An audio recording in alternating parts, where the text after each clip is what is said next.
My name is Juliana Nykolaiszyn, and today is Saturday, August 8th, 2009. I'm with the Oklahoma State University Library, and we're conducting an oral history project today focusing on the 1930s. And today we're here with John St. Clair at the Stillwater Public Library. And John, let's begin by learning a little bit more about you. Where did you grow up, and tell me about your family? I grew up in Perry, Oklahoma. I moved there, I guess, when I was just real young, probably 3 or 4 at the most. Okay. And where'd you move to? Did you move to the city or the farm? I moved into the town of Perry. Okay. We lived, before that, we was in Enid. Okay. Well, describe the house for me. That's the house we first lived in. I can't describe it very well. It was a small, I think it was a small 2-bedroom house. There's 5 boys, my mother and father. And what did your parents do? Well, my mother, of course, was just a housewife, and well, she did a lot of painting and such.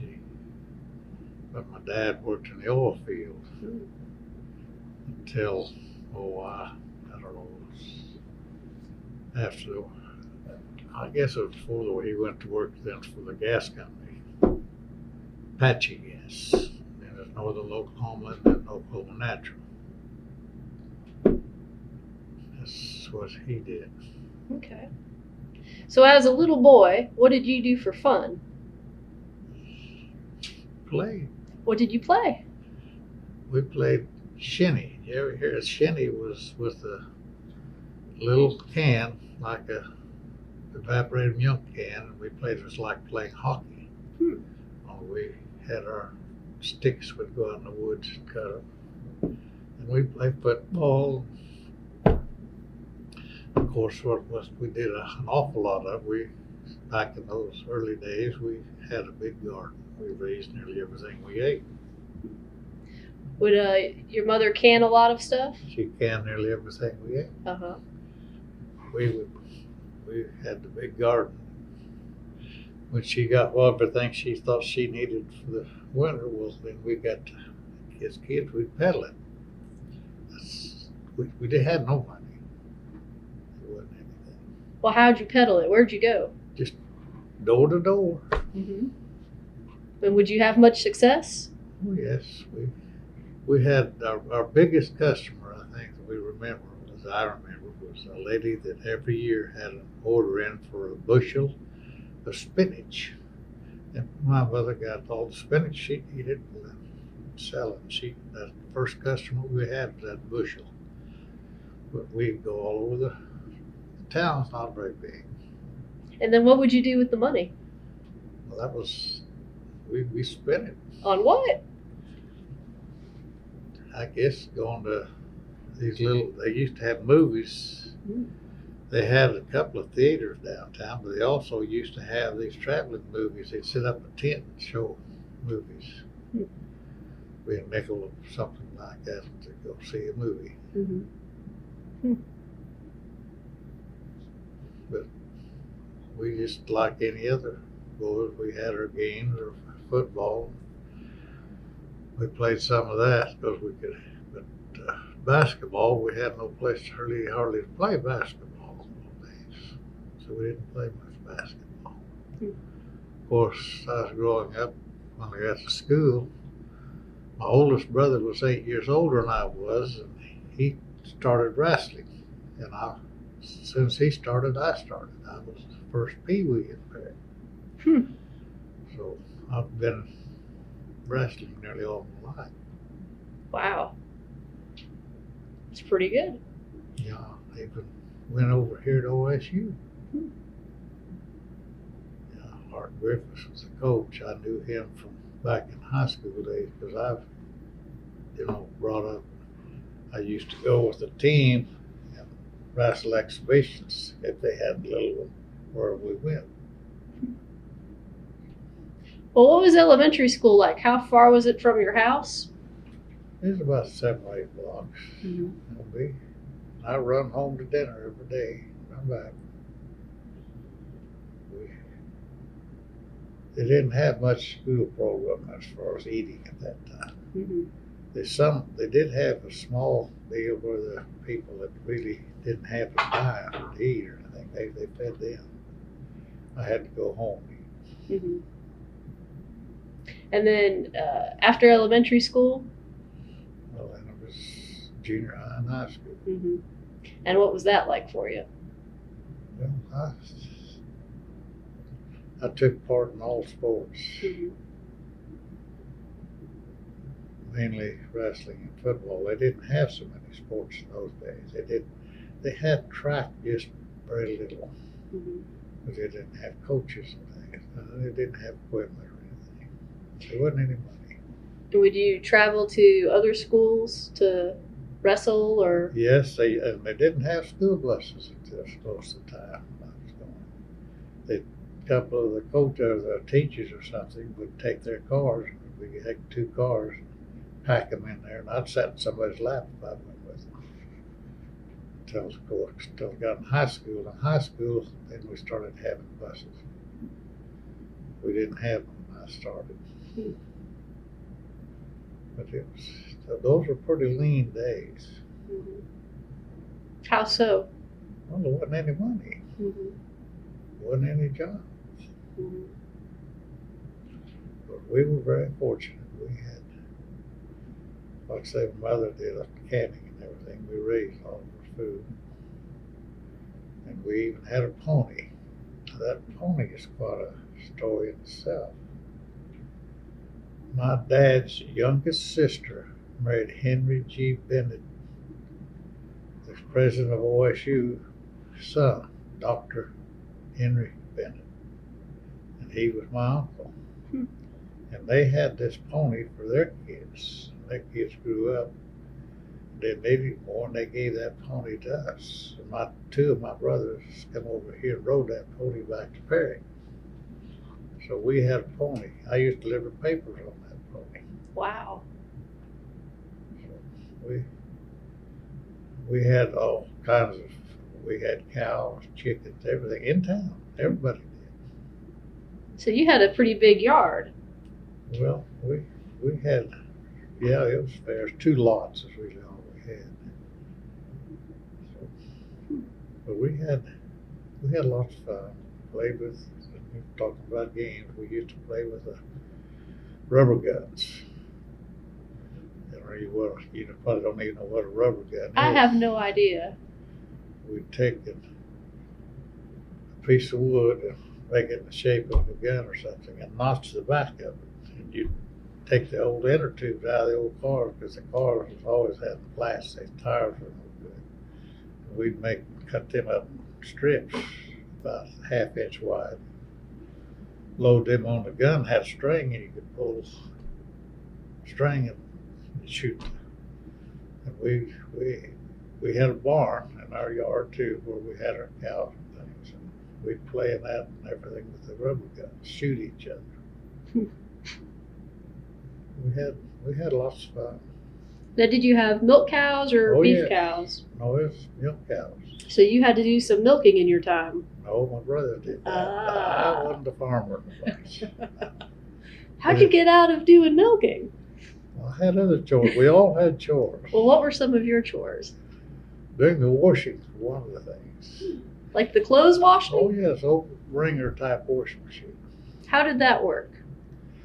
It didn't work very good for me. I didn't like it. But we moved from the house we first lived in to up across the street from the elementary school, and they played games. We did the washing on Saturday. My little brother and I. They was all playing baseball and things across the street, making fun of us. So that was part of our. It had a ringer on it? Oh yes. Mm-hmm. And then you'd have to hang up the clothes? Oh yes. Mm-hmm. We all had chores. Brother just older than I was. He was the cook. My mother, for several years, had tuberculosis, TB, and she had to stay in bed. So we had to do it. So your one brother was the cook. You were the washer with your other brother. Mm-hmm. What were some of the other chores for the brothers? Anything that went on in the house, cleaning the house, Mm-hmm. doing everything. We did it all. Well, tell me about your clothes. Well, the clothes we all had, they had, your colored embroidery. They put each one of us had a color, and they marked them with a little dab of this embroidery, so we know which clothes when we wash and put them away, when the whose or what. Of course, I was mostly hand-me-downs. We had a lot of that. I used to get clothes, which I didn't like, from a cousin in Indianapolis. His father was the superintendent of school in Indianapolis, and they sent me all of his old clothes, and part of them were knickers. And I was the only one in town, I think, that had knickers, which I did like. You know what knickers are? Uh-huh. You didn't like wearing the knickers, did you? Oh, well, nobody else had them. It was an experience. What about shoes?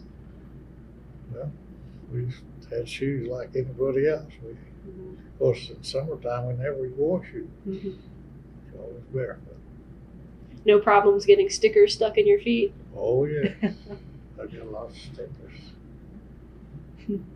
I even used to go, I think all through elementary school, I don't think, when it was warm, I never wore shoes. Well, would you listen much to the radio? Oh, some. Of course, I don't think we had a radio at first. Mm-hmm. Didn't even have fans or anything. Mm-hmm. We got fans, that was a luxury. How old were you when you remember getting a fan? Oh, I don't know. I think I was in school. But see, we never had refrigerators.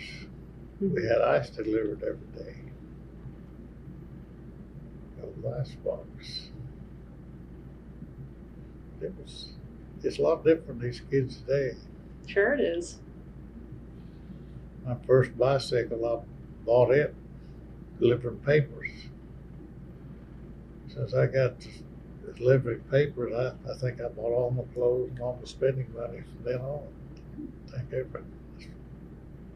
we all worked. Would you ever have to collect money for the subscriptions? Oh, we had to collect every week. Would people try to barter with you? Oh, not too much, because it was just a flat rate. I delivered two papers, the Tulsa Tribune and the Blackwell Journal. Tulsa Tribune was 18 cents a week for the customer. That was a Sunday paper. The Tribune had Sunday. And I got, I think, 9.5. And I think the company got 8.5. Now, Blackwell Journal was 8 cents a week with the Sunday paper, and I got a nickel, and they got 3 cents. That's the way I made my first money. That's a pretty good job. Well, it kept me going, and then I got to be janitor of 2 business places downtown. The insurance company and the gas company. I think I got $5 a month from the insurance company and $8 a month from the gas company. What time would you go in? After school or in the evenings. I used to have to do that. We'd play football or wrestle, and when we got home from being gone somewhere, well, I'd have to go and clean those up before I could go home. I'd do that after I got home from wherever we went to play. Yeah, I used to have a friend who was a farm boy, and they didn't have any way to get home. He'd stay with me, and he'd have to go help me clean up before he'd go to bed. But it was different. Well, did your family have a car? My mother had one for a short time. Of course, I had one older brother that used to get it, and my dad would be working out away from home. He wouldn't give her the keys. So that she got rid of the car. Yeah, one brother, he was kind of ornery.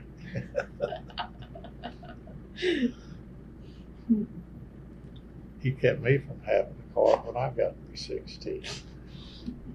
Well, that wasn't very nice. I run away from home. Really? You know, I was 2 weeks late started to get back to start school. I went all over, went down to Texas, and one of those storms blew in. It's hurricanes. I couldn't, and they flooded everything. I couldn't get out. Corpus Christi. Wow. So, did you know where you were going when you decided you were just taking off to take off? Yeah.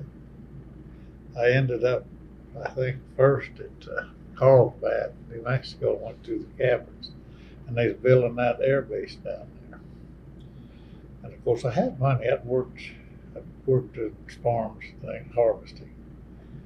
And I went out, couldn't even get a place to sleep. I'd sleep in a boxcar that because they was building that air base and everything was full. But I went from there to Abilene, Texas. My oldest brother was stationed there in the Army.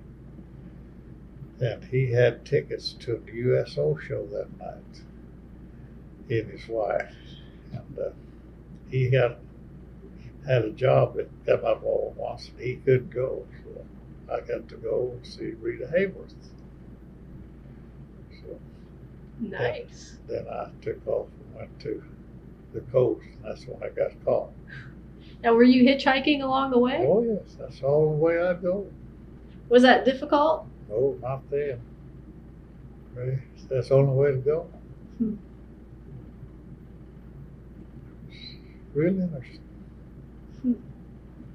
Well, how did your family feel about Roosevelt? But he was quite a fella. He made it possible for people to work instead of begging. Perry's got an awful lot of stuff from that WPA and CCC. Our stadium, one of our schools, our National Guard Armory, and a park. They got what they call a CC Park, but that's where they built those boys a place to live. And they stayed there and built that park. We've got bridges all over Noble County. I think here in Payne too, that WPA built. We're in the rural with small bridges. Roosevelt was, I don't think there's very many people that was against him. Did your family, any of your brothers, or you work on any of the relief projects? No, we were too young for that. Okay. All right.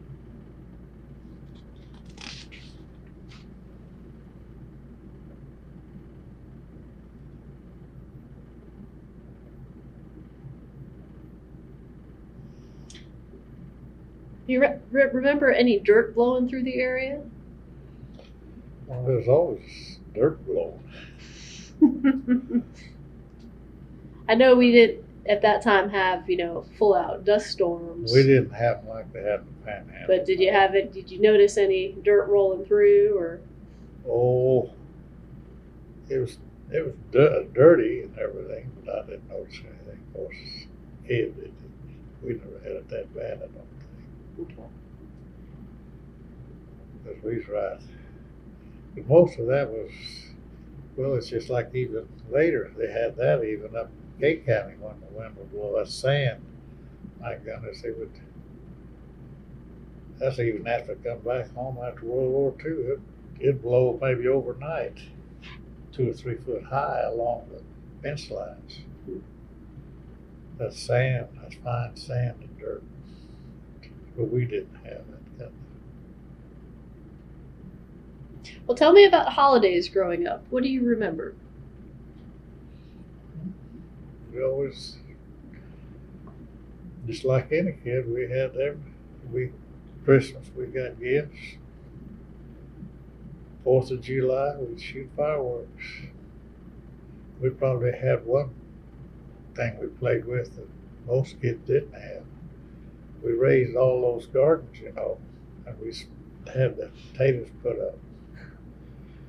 And you know the 1-inch firecrackers. That was a big one. We used to have lots of those.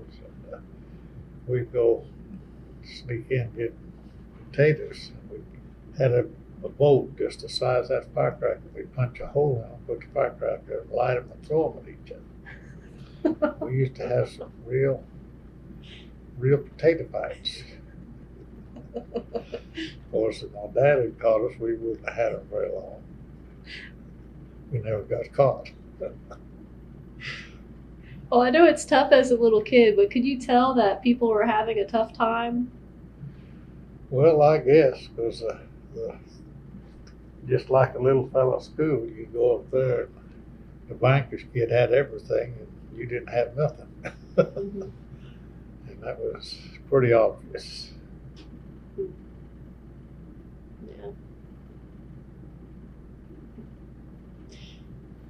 Do you remember the prices outside of newspapers of some common items?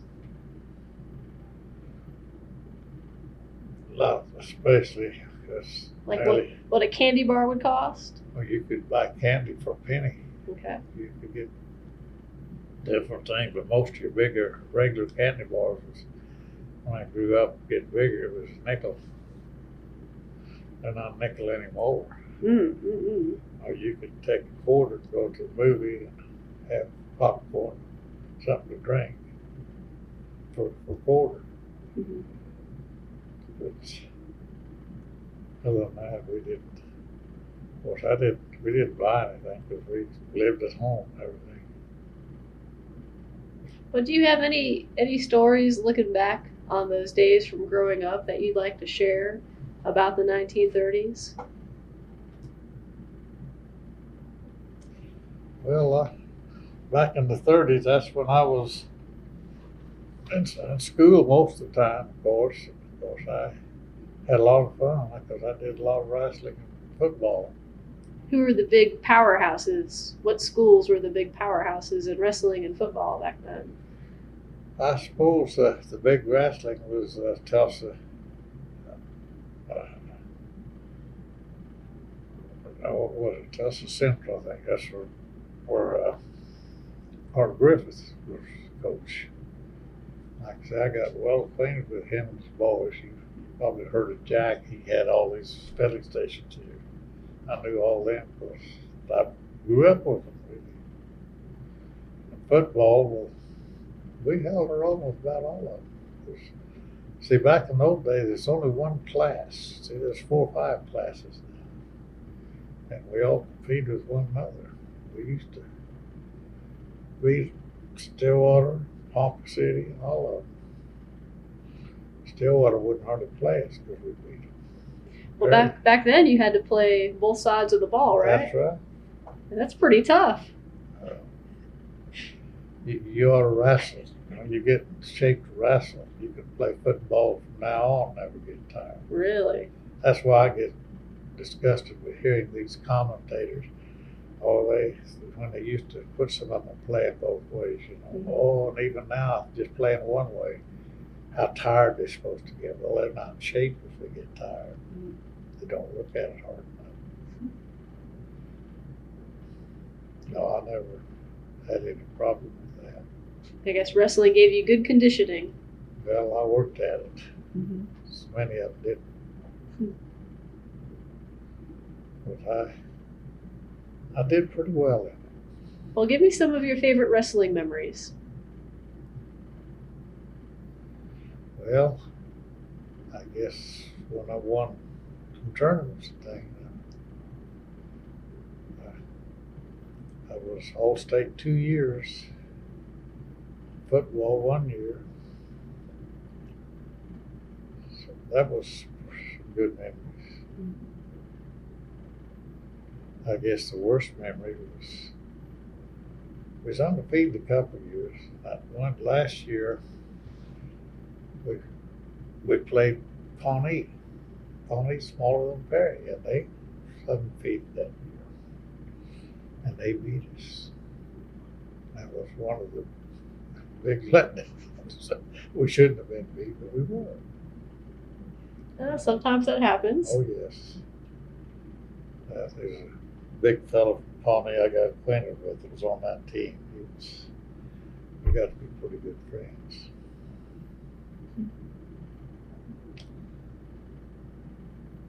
Well, after high school, what did you end up doing? I graduated in May, turned 18 in June. I was sworn in, I think, in August in the Army. It wasn't voluntary, it was draft. They were drafting men with kids then.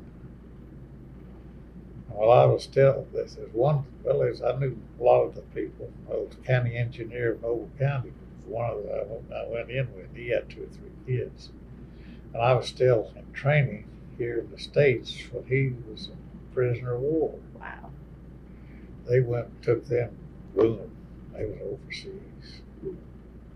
I got lucky and I went and took a test down in Oklahoma City, aviation cadet test, and I passed it, so I went to Air Force.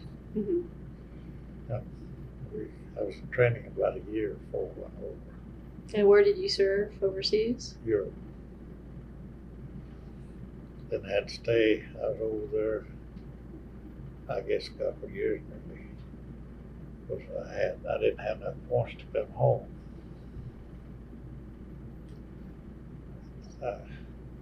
I had quite an experience over there. How so? Well, of course, I flew 13 missions in 12 days. And then I transferred to training, which was bombing through the clouds, or Pathfinder. And the war ended while I was in training. But then I got sent back to Germany, because they couldn't send us home. I got sent back to Germany, got a job in the 9th Air Force Service Command. That was right out of Nuremberg, Erlangen, about 9 kilometers. It's where they had that trials. I got to go to the trials a couple of times. All those war, But I was there for, I suppose, a year or something. That was quite a place. So after your service in the Air Force, what did you do? What did I do? I started college. Where at? Right here. Mm-hmm. But I did. I went, stayed a couple of years. I was wrestling.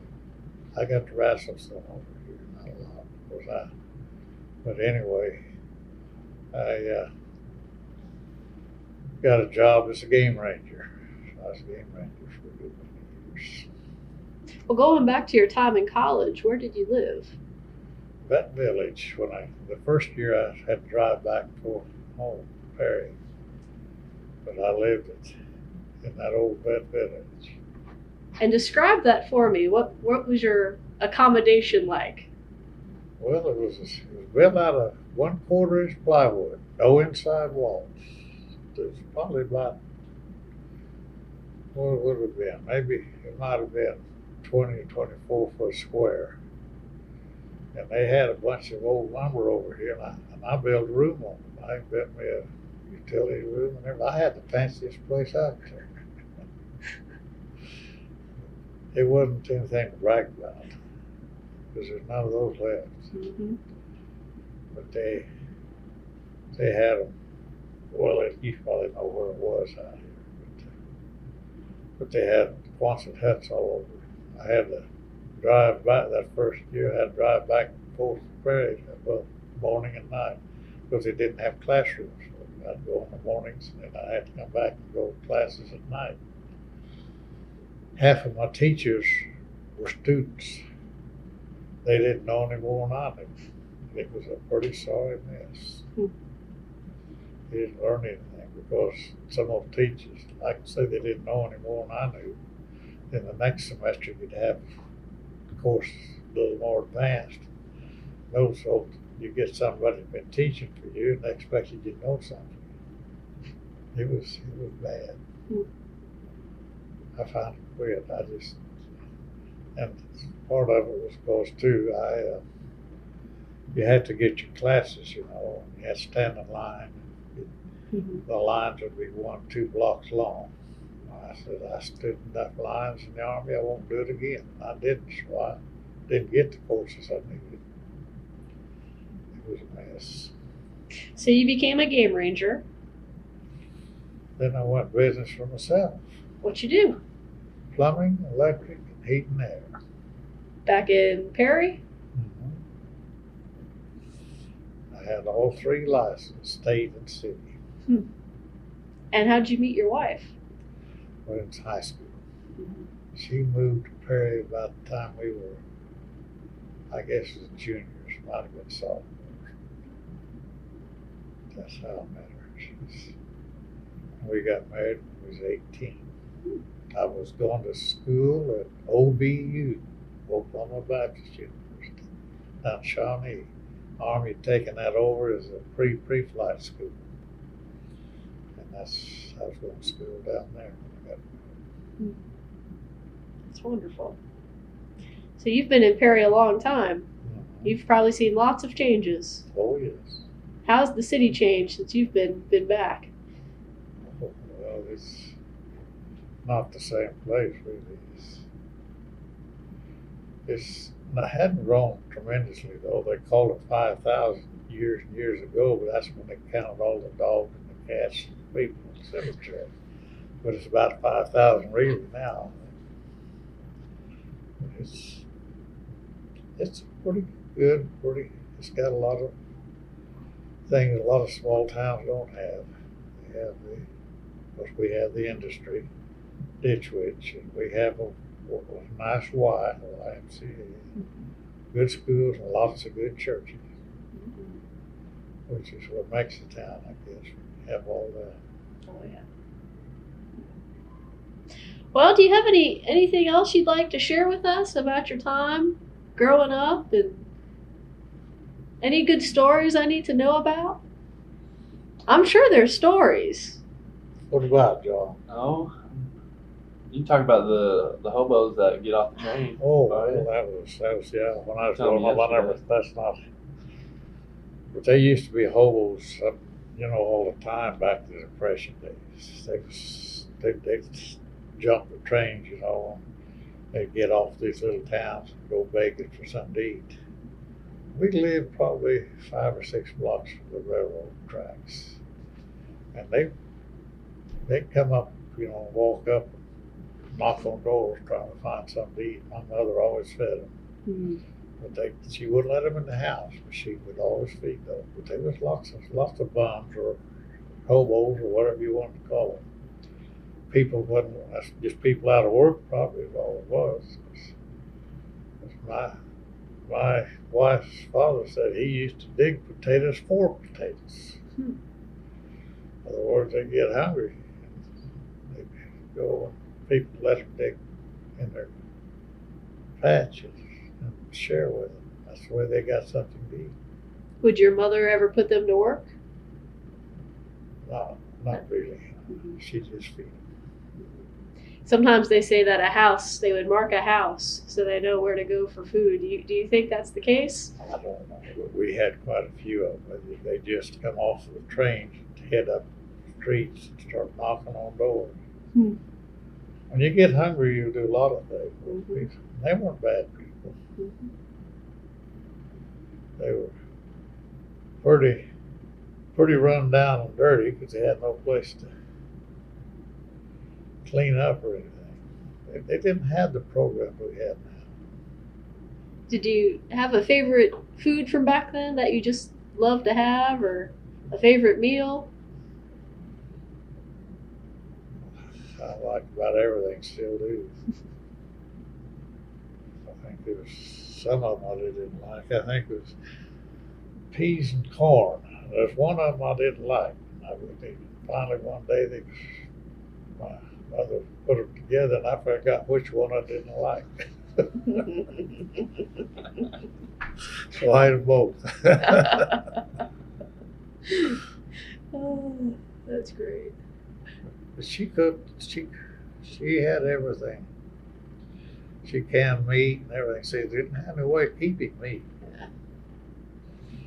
They had the old ice box because they delivered ice every day, big chunks. Of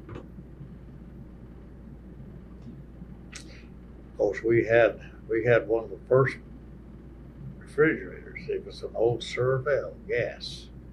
It was a great big one. And it didn't have a compartment like you have now for freezing. They had an area up here. It had 4 little trays, about just the size of ice trays we have, now. It was built in with the trays sliding in. And they had one big tray that held over a gallon. That was always full of ice cream. Because we had the cow and lots of cream. So would you make ice cream yourselves? My mother, Uh-huh. she'd make and put it in there because we had to churn our own butter and everything. Like I say, we raised about everything.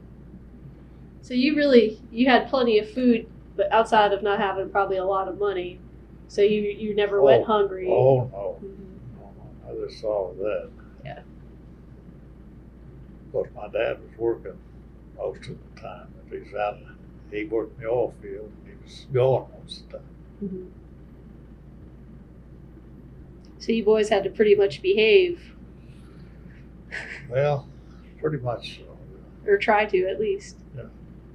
Well, there's that one brother, he made it tough on us. Like I say, I didn't guess. The first car I owned was a Jeep that I bought when I was overseas. Really? Yeah, after the war, they had all that surplus stuff over there. And I was lucky enough to get in on it. I bought one for $200. I had leather upholstery, painted blue with a silver stripe around it. And that's where I got this. I was coming home. My buddy was driving the Jeep, and we hit a German truck head on. I woke up hanging over the front end of that Jeep. Had to get it done, so I couldn't bring it home. It was wrecked. What was the first car you bought in the States when you came back? Well, it was a couple of years or so later, I come back, and I won the car, of course, like everybody did. You had to put your name on the list. I had to put $25 down to Ford there. My name come up to get the car, and I went down to get it. In the meantime, I bought an old pickup that my dad had used all through the war for the gas company. And the gas company sold me that old pickup. Well, I went down to get my new car. He says, "No, I can't. You got to let me have that pickup, or I won't sell you a car." So I didn't get a car then. And it was another year later, I think I got some in at the Dodge, and I bought a Dodge pickup. That was my first one to buy. But there wasn't any new cars. They didn't have anything, so we had to have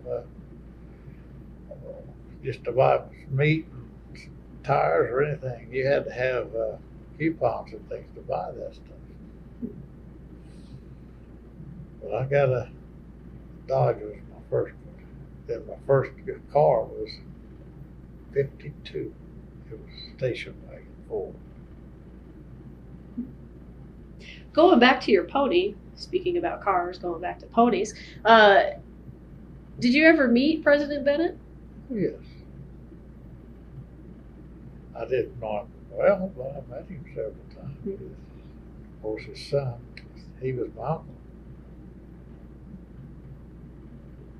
Okay.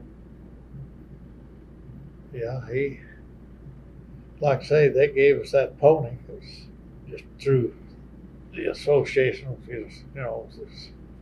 his kids didn't need it anymore. And I don't know just how it came around, but anyway, we got the pony.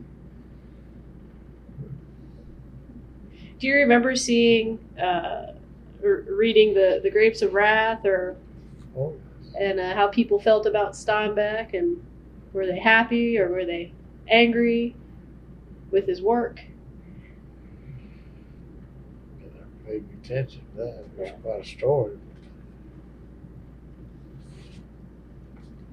Well, I didn't read that much, I guess. Yeah. Okay. So what year did you retire? I didn't. You did. You're still working? Yep. You're still doing all the plumbing and electrical and. No, I'm working. My daughters have a liquor store, and I work in that liquor store every day. I got to go to work tonight at 5. Wow, you still stay busy? Oh yeah. That's great. It's I don't like to sit at home, just do nothing. I do a lot of it. Okay.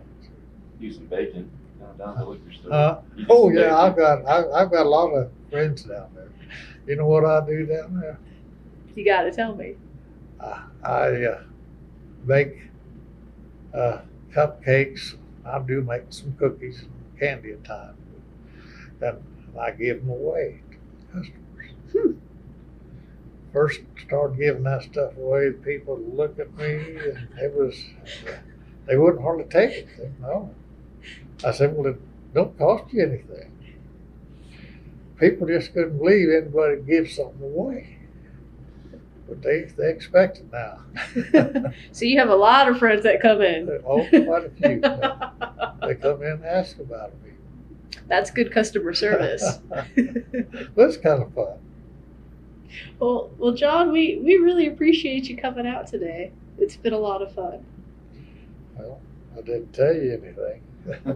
Well, that's what people think sometimes, but you shed light on a lot of stuff for us, so we do appreciate it. But, it was quite a period, all right. It's sure different these kids brought up today. Oh yeah. Oh yeah. I Come don't on think now. it was- You got to tell me now. Down at Shawnee, and it was the middle of the week, and a new class was coming in. The middle of the week, right then. They had no place to put them, so they turned us loose and gave us about 3 days down there, staying downtown and running around before we could ship out. So I called Rosemary up and I said, if you can get some money and come down, we can get married. She said, well, I'll try. Well, a friend that I graduated from high school with, a girl, she loaned Rosemary $20 in a suitcase. She came down and we didn't have a license or anything yet. And we had the $20. I might have had $1 or $2 in my pocket, and that's about it. We didn't have any money. And we How old called- was Grandma? Huh? How old was She was Grandma? 18. I was 18. Was she?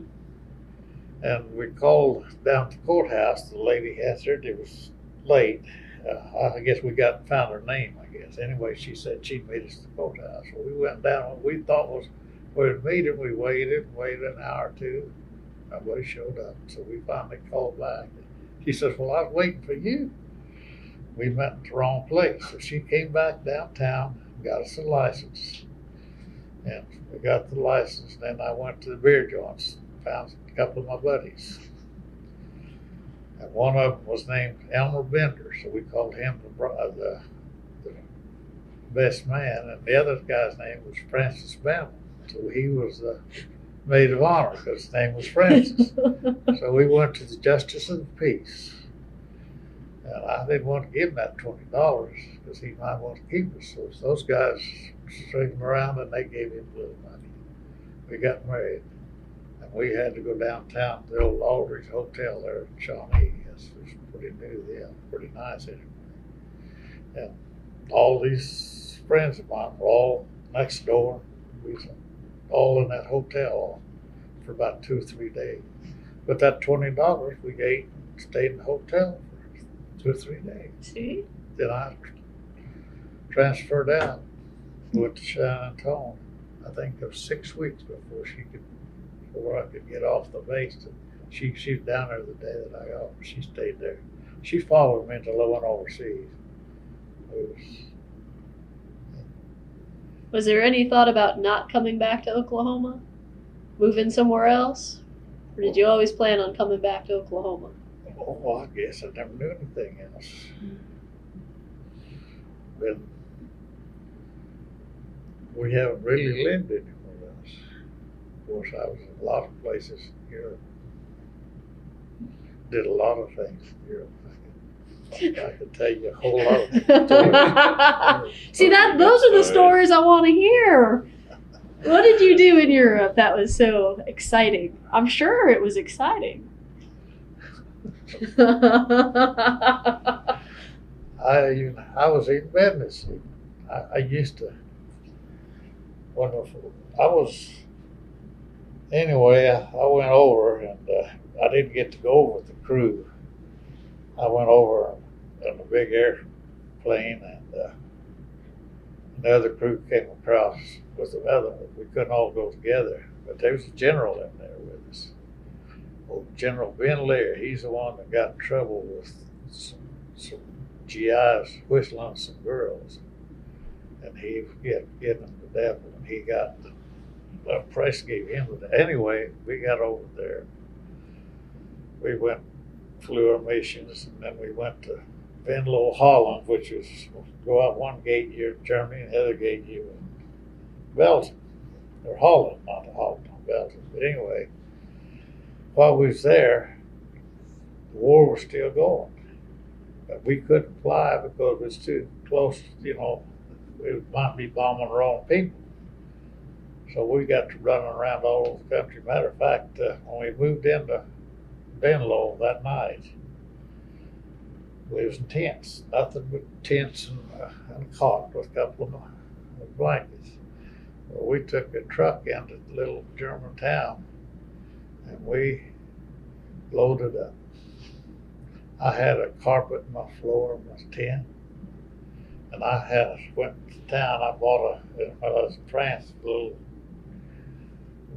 laboratory, which it was made out of canvas. I had it, found some junk piles there, because there wasn't a house or a building on this air base in Venlo. They destroyed everything. There's runways all it was. But I had the best tent, the bunch. I had a hospital beds that got in town. I found some netting. I had mosquito nets over it. It was quite a place. You were quite ingenious. And we we've just about 15, 20 miles from Solingen, Germany, where they make all this high-powered steel and stuff. And we would hitchhike. The Air Force didn't have the transportation. We didn't have the control. We and they didn't like the Air Force very much, most of them. But we'd hitchhike up right behind our lines and scrounge. And we got right up to across the river from Dusseldorf and met a German couple. He spoke English just as well as we did. He used to live in Georgia. It was Willie and Lily. And they'd put us up and we'd go there, and then we'd go over to Solingen. He had his car hid in his little shop he had. We'd take gas up there, and then we'd go up there to Solingen, to these factories where they made swords and daggers. And he would be an interpreter. We'd go up there and buy him with coffee and sugar and stuff. We'd come back and sell them to the guys going home. We had how it worked. Well, even after we left there, we went to Belgium, which was Liège. And we could take our Belgian money and take it to Germany and get 10 to 1 dollar this.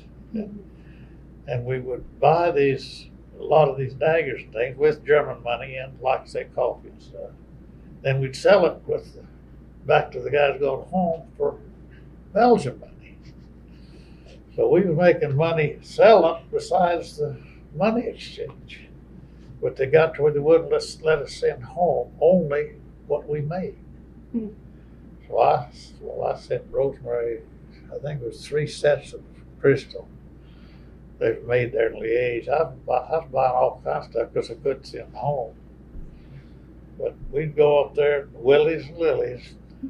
We'd spend a day or two up there. In other words, in Venlo, the old boy that was commander, he would put a bulletin board up of all the duties to be done for the week. Because he couldn't fly because it was going. So he put that up, and if my name wasn't on the list, we'd all go up there in Solingen and trade, do all kinds of things. But then they sent us back to Germany. Some of the guys was writing their senators and things, and they couldn't send them home because they didn't have enough boats. So we went back to Germany, got into Solingen, Germany, and they kept asking for 2 volunteers. You don't volunteer in the Army. But this was the headquarters. And we was always, when we ate before, we was living in tents. And you was eating in a tent and everything. But those people, they didn't have it. And this soling it, you go in and you ate just like a cafe. That little German girl was waiting on you. And we were officers. And when we was eating out in the other, they didn't give us our food money because they was feeding us. But in this place, they'd give you the money. You could eat there just like in a cafe, or you could go to the mess sergeant, buy it, and take it to your house. We were living in a Nazi newspaper man's house, right up on the hill, 2 or 3 stories. I forget, it was 2 at least. We had a big veranda or deal out overlooking. We was up on a hill. It was a beautiful place. Army kept it, cleaned it, and everything. We had everything. Everything was done for us. We lived in that, and we had, like I say, we could go to the mess sergeant and take food home and cook it or eat there. But they had the officers' clubs and everything. Of course, that's where I got to drinking so much. Because shoot, you'd go to work at 8, noon. Before you go eat, you go by the club and have a few drinks. When you got off at 5, you go have a whole bunch of drinks. And like I say, I heard about this Jeep deal, and I bought a Jeep. I had my own transportation. We could get weekend passes to a rest home at this 9th Air Force Serviceman at Lake Tegernsee up in Munich. It's a big enough lake, they had a town on each side of it. One of those towns had rest areas for the enlisted men and the other for officers. You could get a pass to go up there on the weekends. Breakfast in bed. We had everything. Nothing we didn't have access to. But like I say, I went to that in Nuremberg. I went to those trials a couple of times, but I traveled all over there. It was something. I used to see it in our office. I was only about 20, but they gave me a desk job. They gave me German secretary and an 18-month draftee to work for me. And this girl that was my secretary, she had been caught in a bombing deal and down in the basement of a building where she was. She couldn't get out. She was there a week, and her hair turned white. She had white. She was about 40. Of course, when I come home, everybody said, she was an old woman to me. But anyway, we had quite a bunch there, so we got scrounged. And there was 5 of us lived in this house. And anytime one of them got something, the other, he had to get enough for all of us. And I found a place and I got a lot of leather. I had boots made for us. I had these fold-up bags, what do you call them anyway? We had a bunch of them made, suitcases. One old boy got silk, and he had silk shirts and things made for us. Well, like I say, my Jeep had leather seats in it. But I had quite a time. It sounds like it. And I'm sure that's just the PG version. Well, this headquarters had about 2 or 3 generals. One of them was my boss, right down the tray from me. And he got me back after the war, there's supposed to be any more promotions. Well, he wanted me to stay. Of course, they were going to try to have my wife come over. And I decided I wanted to go home. But anyway, he got me a promotion. While I was there, I went overseas as a flight officer, which is just like a warrant officer. That was an advantage in that the regular officer, I think, got 10% of their base pay when they went overseas. A warrant officer got 20%, and their base pay was the same. So I got more than the officer. Then he I was second lieutenant, and in order to try to get me to stay, he got me gave me a first lieutenant. So like I say, I should have stayed, but I didn't. Came back to Oklahoma. Yeah. But I did have, after the war, I had some real good, traveled all over. Well, that's fascinating. Well, thanks again for coming in today. Yeah, I did. I had some good times. I bet you did. But well, I did. Like I come home, I told my wife I'd take them over sometime. Yeah. I think it was what, 99? 99. I took my wife and my 2 daughters to Europe. We was over there, 21 days. Wow. We had no idea where we was going for sure. We went over and rented a car. We flew into London, and we didn't stay there. The next morning, we was going to take the tunnel under the water. Well, come to find out we couldn't, because we had a car rented just across the water. What was that? Calais or something in France, right there. And, if you took the train, you had to go to Paris because it didn't stop there. Mm-hmm. So we couldn't take the tunnel. So we had to take the boat over there. And we got our car there, and we took off and went to, I don't know, 15 or 20 countries. But we didn't have any place to stay. It got dark, well, we'd go find a hotel or something. That's quite a trip to do without just not going. Not knowing any of the languages. Those girls had a time, I'll tell you.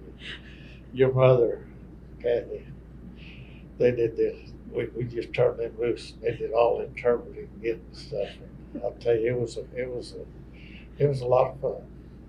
But those people were real nice. Mm-hmm. But we went all over that. We went to, you just name the country, we've been there. There's one little country about the size of Noble County. The whole country. They had an old boy, I guess he was the king. He had a castle up on the hill. Luxembourg. No, Luxembourg's a big country. Liechtenstein. Liechtenstein. I just got back from there. Yeah. You did? Yeah. It's nice. It's beautiful. That castle up on the hill. Yeah, that's where the king, I guess, is he called the king? It's a prince. Prince. Yeah. Well, anyway, and they're right down below on the main road is where you have your corner market or something you buy your junk. Yep. Yeah, Liechtenstein. Yep. Yeah. So you've been there. I just got back from going around Switzerland, and we had to go to Liechtenstein. Yeah, My we husband went wanted to to go. Switzerland. We went plumb down to all in Italy, down where the water, the houses on the water. We even went up to Witch's Garden, but we couldn't get up there because you had to get your name in the pot for 2 or 3 days ahead of time. So we didn't get to go up on top. Yeah. Good times. But we was all over this. And then you come back to Oklahoma. Make some brownies. Well, I had a good time there after the war. It was, and I should, like I say, I should have stayed. I'd been retired then. I'd been an alcoholic too. That was one thing I worried me too. I didn't. Because the Army will make an alcoholic out of you.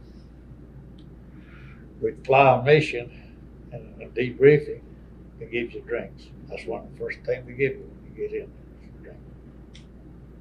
Well, hopefully that practice has changed. I hope so. Because that's not right. Yeah. Well, I better leave you. John, I appreciate it. Before you tell me any more secrets,